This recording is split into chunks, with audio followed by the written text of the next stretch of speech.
Le gouvernement doit donner immédiatement et sans délai une preuve de vie de l'homme qu'on appelle M. Steve Akam, s'il est encore en vie et qu'il ne subit pas de torture. C'est la déclaration de Maurice Kamto. Le gouvernement doit donner, partage frère, partage frère. Le gouvernement doit donner immédiatement et sans délai une preuve de vie de M. Steve Akam, alias Ramon Kota, s'il est encore en vie, et démontrer qu'il ne subit pas de torture. C'est le rôle d'un peuple, c'est la déclaration de Maurice Kamto. Et c'est le rôle d'un peuple, lorsque ce peuple veut préserver l'intérêt collectif, les libertés individuelles et le droit de s'exprimer. Nous ne pouvons peut-être pas entrer de cellule en cellule pour fouiller. Nous n'avons peut-être pas les moyens d'engager des avocats et des détectives pour trouver. Nous n'avons peut-être pas la force d'aller manifester au centre-ville, à la poste centrale devant, pour demander une preuve de vie de Steve Akam. Mais nous pouvons au moins le dire. Nous pouvons demander avec nos bouches. Nous pouvons parler. Nous pouvons faire un partage. Nous pouvons faire un partage. Il n'y a pas une histoire où on peut dire que nous ne pouvons rien faire. Même demander seulement, exiger du gouvernement une preuve de vie d'un citoyen comme Ramon Kota alias Steve Akam. C'est le minimum qui ne fera pas de nous des complices de cette forfaiture, les enfants. Si nous ne voulons pas avoir une part de responsabilité, ne serait-ce que par le silence complice, nous pouvons au minimum demander au gouvernement de nous donner sans délai et immédiatement une preuve de vie de Steve Akam, alias Ramon Kota. Passer dessus fera de nous des complices. Passer dessus fera de nous des coupables. Coupables par notre silence complice. Par notre silence complice. Nous ne pouvons pas construire un peuple si le sort individuel de chacun d'entre nous n'intéresse pas la collectivité. Nous ne pouvons pas construire un peuple si le sort individuel de chacun d'entre nous ne peut pas intéresser l'ensemble de la collectivité.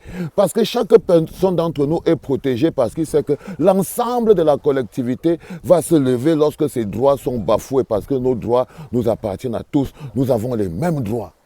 Donc lorsqu'on viole les droits d'une personne, on doit pouvoir tous se lever parce que ce sont les droits de chacun d'entre nous qui ont été violés à la même occasion, les enfants.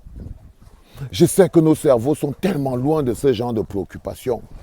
Je sais que la vie, comme nous la voyons et comme nous l'apprécions, c'est tellement loin de ce type de préoccupations. Mais c'est ça la vraie vie, les enfants. Nos petites libertés individuelles, la protection que nous prenons les uns des autres. Et il n'y a que lorsque l'amour est le carburant des relations. Parce que lorsqu'il y a de l'amour, le sort de chaque individu intéresse la collectivité. Parce que chacun se sent concerné. C'est de ça dont je parle quand je vous parle d'amour. D'un sentiment affectif. Pas un sentiment amoureux. Un sentiment affectif. Celui qui permet à un peuple, à des citoyens de faire nation. De devenir une nation. C'est la nation, c'est le sentiment affectif qui constitue le socle d'une nation.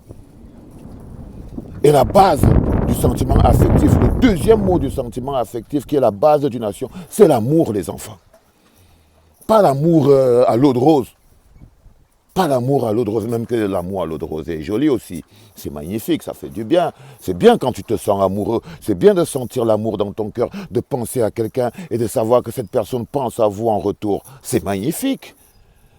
Mais là, on parle de quelque chose de beaucoup plus grand, de beaucoup plus puissant, qui construit des pays, qui construit des peuples, qui unissent des nations.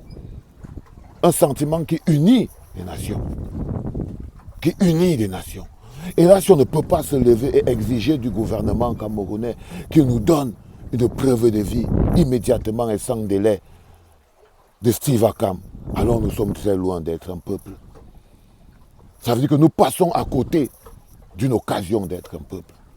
Partage, fils. Parce que si tu ne peux pas parler avec ta bouche, je suis la bouche de ceux qui ne peuvent pas parler avec leur bouche. Je suis l'émotion de ceux qui ne peuvent pas exprimer cette émotion. Tout ce que tu as à faire, c'est de partager. Si cette parole que je sors est une parole qui aurait pu sortir de ta bouche, si tu as envie que le gouvernement nous donne une preuve de vie de Steve Akam, déporté du Gabon, livré par Oligui Nguema à Paul Biya, en termes d'allégeance, c'est le sacrifice qu'Oligui Nguema a fait à Paul Biya, pour montrer à Paul Biya que non, il est vraiment son laquais. Il lui a fait ce sacrifice. Il lui a livré notre frère, Steve Akam. Mais nous, on peut demander. C'est le rôle de la famille, les frères et les sœurs. Quand un frère disparaît, on doit chercher là où il est parti. On ne peut pas être une famille si le sort d'un des frères, des membres de la famille n'intéresse personne. Et il y a des victoires qui ne sont remportées que par des familles. Et il y a des victoires qui ne sont remportées que par des familles. Les enfants, venaient tous au 14. On sera là-bas au cabaret. Et pour toi, Steve Akam, on va encore crier plus fort. On va encore exiger. C'est pour ça que je dis, je suis un rapport politique. C'est normal que je fais des meetings-concerts. Et que pendant ces meetings-concerts, ce sont le cri de la liberté. Des libertés individuelles comme des libertés collectives qui soient mises en avant. C'est le plus important, les enfants. Le reste, c'est la distraction, ça ne fuit pas. Le plaisir, la jouissance, tout ça ne fuit pas. Le plaisir et la jouissance ont encore un goût ont encore plus de saveur dans la bouche quand on est passé par le travail, la souffrance, à triompher sans souffrir, à gagner sans souffrir, on triomphe sans gloire. Le prix de la souffrance, c'est le bonheur. Mais on ne peut pas accéder au bonheur si on a peur de souffrir. On n'accédera jamais au bonheur si on a envie de voir nos enfants grandir dans la misère et la souffrance.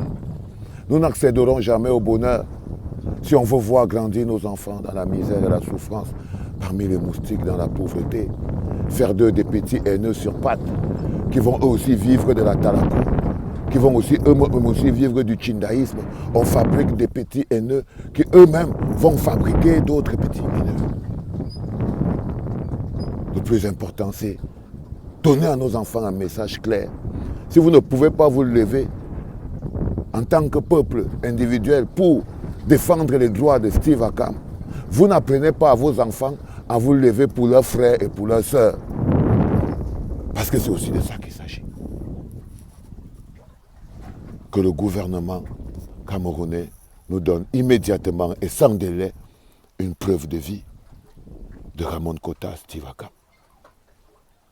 C'était papa.